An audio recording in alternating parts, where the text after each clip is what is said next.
away in asylums? No. But a sort of unreasonableness, a letting go of the usual caution. It is, in a very real sense, a risk, a gamble. Because you see, love, real love, is not safe. It does not come with guarantees. It doesn't say, if you love me, I'll behave a certain way. No, it strikes like lightning. You don't know how or why. It just comes. And you are changed. And that change, well, it's a sort of death, isn't it? The death of the ego. The collapse of that little fortress you've been guarding. And that's why people resist it. For life itself is always a risk. Every step you take is taken on faith. You walk, but you do not know that the floor will hold. You speak, but you cannot be sure the words will land. And yet you walk, and you speak, you live, because something in you trusts the process. So too with love.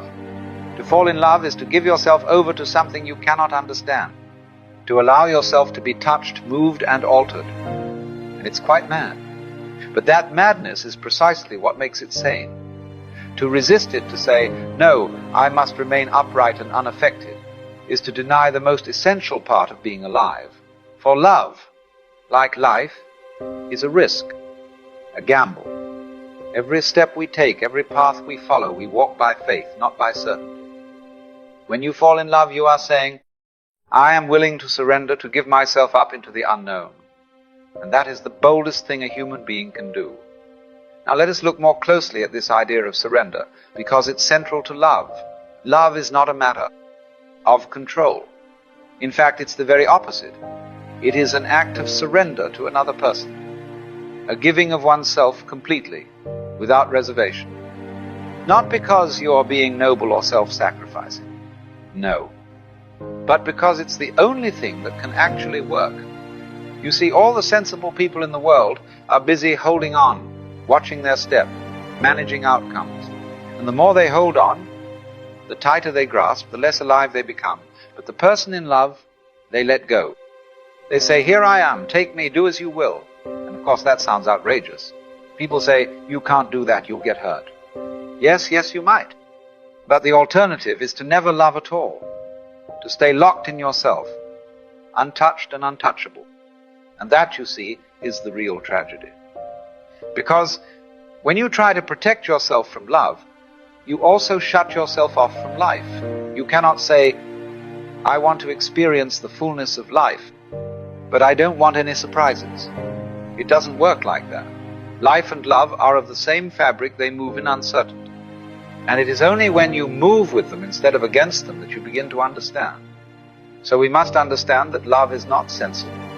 It's not a matter of policy. You don't enter into it like a contract, I'll love you if you meet my conditions. That isn't love. That's an arrangement. And yet, so many people go about it that way. They say, I must find the perfect partner, the one who completes me, fulfills me, understands me entirely. But such expectations are bound to disappoint, for no one can complete you. And if you are not whole to begin with, you will only make a demand out of your love, a sort of bargain, a transaction dressed up in tenderness. But love, real love, is not a bargain, it is a letting go. And that, I say, is the highest wisdom. To give yourself without knowing what will come of it, to say yes to uncertainty, to walk into the forest, not knowing the path, that is love. And if it seems mad, well, then let it be mad. Because the world that pretends to be sane, to be orderly and proper, that's the world, on the edge of blowing itself to bits. So perhaps it is the lovers, the ones who are willing to fall, who are in the end the only truly sane ones. Now all our institutions, our churches, our schools, our governments are built around the idea of control, of watching, guarding, keeping everything in tidy lines. But love mocks these lines. It flows beyond them, around them, dissolves them altogether. And so most people are terrified of it, because to love, truly, is to allow yourself to be undone. You see, the ego, that brittle sense of me, cannot survive love. It vanishes like a shadow in sunlight. And this is precisely what makes love feel dangerous to the unprepared. It threatens their identity, their story, their narrative of self. And so they resist, they grasp. They try to make love manageable, secure, predictable. But love will not be caged. The wise, the truly wise, learn to let go, not with recklessness, but with reverence. With the quiet understanding that to live at all is to risk everything. To love someone is not to possess them, not to anchor them, but to see them, truly see them, and allow them to be as they are. Marriage, for instance, was once understood not as a prison of obligation, but as a friendship of mutual freedom, a setting loose of two souls who choose, day by day, to walk beside each other. And in that space of honesty, not pretending to feel what you no longer feel, not clinging to outdated vows, but facing one another openly, there is love. Now there are those who try to simulate love, to perform it, as it were, and this, you must know, is always destructive. For false love builds resentment on both sides. The one pretending grows bitter, and the one deceived feels the sting of absence. Real love has no script. It arises naturally, like laughter or sunlight. And when you find it, when it moves in you, the only sane response is to let it do what it must, even if it changes you, especially if it changes you. Because love, in the end, is not what you hold, it is what holds you. Now you may say, all right, this idea of surrendering to love is all very well, but what if I don't feel it? What if love doesn't come naturally to me? What if I really do try to love others, to be kind, to give of myself, and still it feels false? Well, you see, you cannot teach a selfish person to be unselfish by any method that appeals to his selfishness. That is to say, a person can give away everything he owns, or offer up his body to be burned, and still be acting out of the most cunning self-interest. It can be done, oh yes, with marvelous subtlety, a kind of spiritual one-upmanship. He may appear generous, saintly even, but deep underneath he's still on the take. And that kind of love, what we might call simulated love, is always, always destructive.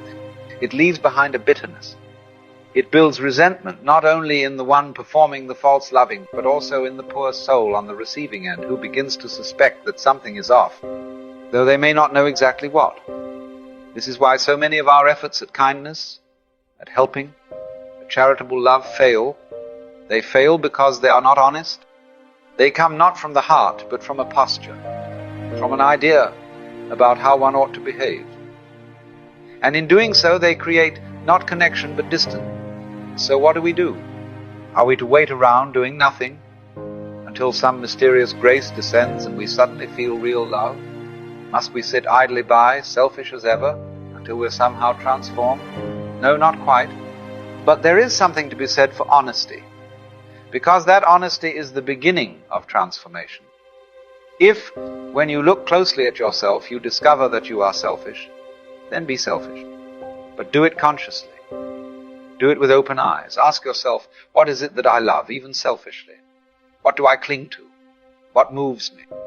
For even that clinging, that craving, that too is love. The force is there. It's simply moving in a particular direction. Like water through a hose, it depends which way you're aiming it. Some people love whiskey, others love admiration, some love beauty, or power, or ice cream. And you may say, but that's not real love, that's attachment. But I tell you, it is the same energy. It's simply beginning at the narrow end. So rather than trying to smother it, rather than pretending you're full of divine compassion, when really all you want is another drink, follow the love you do feel. Examine it. Let it run. For only when love is moving can it be redirected. You cannot steer a ship that is still anchored in the harbor. This, you see, is where most go wrong. They think they must first become spiritual, enlightened, holy, then they will be ready to love. But it's the other way around. You begin with where you are, with what truly stirs your heart, even if it seems small or selfish. And if you follow that thread honestly, it will lead you, it will grow. Because as you inquire into what you love, you will find always that what you love is not truly yourself. Not in the ego sense. Even if it begins with you saying, I love myself, and you try to hold that thought, try to grab at this self that you're loving, it slips away. It's like trying to kiss your own lips. You chase it round and round in a circle, and it always evades you. But curiously, when you look at what you do love, whether it's poetry, or a fine meal, or a person's laughter, or even the way the clouds look just before a storm, you discover that what you love is always something outside of what you normally call me. And so, by following your selfishness with honesty, not guilt, not shame, but real attention, you begin to find that the boundary between self and other is not so solid after all. And this, you see, is where something remarkable begins to happen, not because you forced it, or planned it, or tried to become something holy, but because you simply stopped pretending, you stopped posturing. You let the energy move. And in doing so, it begins to transform you. Now we come to a very subtle mistake people make. They imagine there are different kinds of love, as if one were high and pure and another low and carnal. They say, this is real love, spiritual love, and then sneer at the other and say, that's just lust, or mere infatuation. But that division, you see, is entirely artificial. It is based not in perception, but in judgment. For love, in truth, is one single energy. It may take different shapes, just as white light divides itself into the colors of the spectrum, but it is not a different light. You may say the red end of that spectrum is what Freud called libido erotic love, physical desire. And then, moving up through the blues and greens, you come into friendship, companionship, tenderness. And then, at the violet end, you find agape, so-called divine charity, spiritual love. But this division is not one of substance, only of tone. You see, even the most physical, most passionate longing is part of that same current. And the error is in thinking that you can reject one part of it and cultivate the other, like trimming a tree from the top down and expecting it to grow properly. But life doesn't work that way. There's an idea, especially in religious circles, that if you want to find the higher forms of love, you must cut off the lower.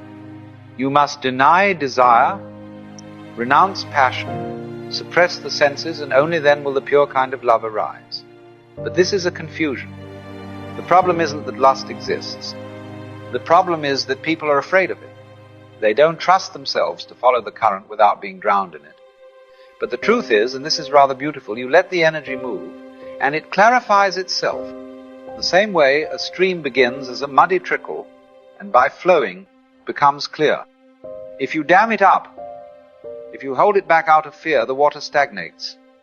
So instead of condemning the so-called lower forms of love, we might do better to honor where love appears, however strange or unrefined it seems. For there is no need to purify love by cutting parts of it away. You purify it by letting it move freely.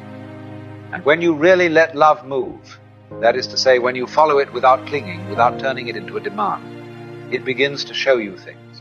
You find the person you desire is not merely a collection of pleasing sensations. No, they are a mystery, a window into something vast and ungraspable. That's when love turns into wonder. But it does so on its own, you see, not because you forced it upward, not because you were pious, but because you were sincere. There is, after all, no merit in pretending not to feel desire when you do. That is not virtue. That is fear wearing the mask of discipline. And fear is no soil for love to grow in. So what we must learn is not to divide love, not to say this part is sacred and that part is shameful, but to recognize that all of it is part of one single movement. Whether you are embracing a lover, or helping a child tie their shoes, or simply watching the evening light fall on the hills, it is the same energy. It is life beholding itself. And the moment you try to possess it, to label it, to capture it, you lose it. Because love, like life, is not a substance, but a flow. And it will not be dammed up or boxed in. So let it move. Let it surprise you. Let it show up in the places you least expect, in the touch of a stranger's hand, in the way the wind brushes your cheek, in the sudden ache of seeing someone who reminds you of a long-lost friend. And you may find, quite by accident, that love was never divided at all. It was always one thing playing many roles. Now this brings us to something rather delicate, the matter of marriage. You see, we've got the whole thing upside down, because in our society, we expect marriage to be based on romantic love, this mysterious, uncontrollable, illogical experience of falling for someone. We expect to be in love before we marry, and we expect to stay in love after we do. And when love as it must shifts its shape, or withdraws for a time, people begin to think something is terribly wrong. But that, you see, is only because the whole thing was built on a misunderstanding. Falling in love, as we've said, is not something you can arrange. It happens. It strikes. And while it is very real, it is also unpredictable. It comes without warning, and it may leave just as mysteriously. So when you base a lifelong commitment on an event as capricious as falling in love, you are building on sand. That's why so many people end up trapped in what I call a pseudo-love affair. They felt passion, hot and strong, and mistook that for the kind of enduring bond needed to build a life together. But when the heat fades, and it will fade, they look across the room and wonder, who is this person I've married? Why don't I feel what I used to feel? And then perhaps they fall in love with someone else suddenly, shockingly, and feel torn between duty and desire. The whole foundation trembles, and families fall to pieces. But the real problem is not the falling in love. The real problem is that we thought love could be secured by an institution. That a ceremony, a ring, a set of vows could guarantee the constancy of the heart. It cannot. Now, this is not to say marriage is wrong, not at all. In fact, marriage can be a beautiful thing, but only if we understand it differently. The older idea, and in many ways the wiser one, was that marriage was a reasonable contract between two people. It was not meant to be a prison of perpetual passion, but a partnership, a cooperation in building a home, raising children, living together as companions. And in that arrangement, love, as we've been speaking of, it could come and go, rise and fall, without threatening the entire structure. If the two people involved were honest with one another, if they said, I marry you because I respect you, I enjoy your company, and I trust you as someone to walk beside, then there is space. Space to allow each person to be who they are. Not a shadow, not a mirror, but a self. And if, within that arrangement, they are also sexually and emotionally drawn to one another, well, so much the better. But that attraction, real as it may be, should not be the foundation. You see, the real virtue in such a marriage is truthfulness, not permanence. It is not saying, I will always feel the same toward you, but rather, I will not lie about what I feel. That is a much deeper commitment. It means not pretending when the feeling changes. It means not clinging when the wind shifts. It means respecting the other not as an extension of yourself, but as a living being who may grow in directions you cannot predict. And it also means this, that if love, unexpected and uninvited, comes to one of you from another source, it is not necessarily a betrayal, it is a happening, something that must be acknowledged with care, but not condemned out of hand. What ruins marriages is not love for another, it is dishonesty. It is the pretense that nothing is changing when everything is. So perhaps we should begin to think of marriage, if it is to be holy, not as the chaining of two people together, but as a mutual setting free, a choosing, again and again, to walk together not out of obligation, but out of recognition. Out of the quiet joy of seeing, yes, there you are, still you, still new, still becoming. And that, you see, makes room for love to breathe. It is not a love that must always burn brightly. Sometimes it will flicker, sometimes it will dim. But in that space of honesty and freedom, it is allowed to find its own rhythm, like the moon pulling at the tide. And when love is allowed to come and go without being caged, it often returns deeper, wiser, and far more real. Now then, what happens when you stop trying to love? When you give up the whole idea of how it's supposed to feel, what it should look like, how long it must last, and simply allow love to arise as it will, like a breeze through an open window, you begin to see that love is not something you do. It's not a performance or an effort. It's not manufactured through virtue or discipline. It's something that arises like breath, like laughter, like birdsong at dawn, when you are no longer trying to control it. And that, you see, is the mystery. Love does not flow from you. It flows through you. When you stop grasping, stop making bargains with the universe, love begins to appear everywhere. In the face of a stranger, in the sound of rain on an old roof, in the trembling of your own hands. And when it does, don't cling.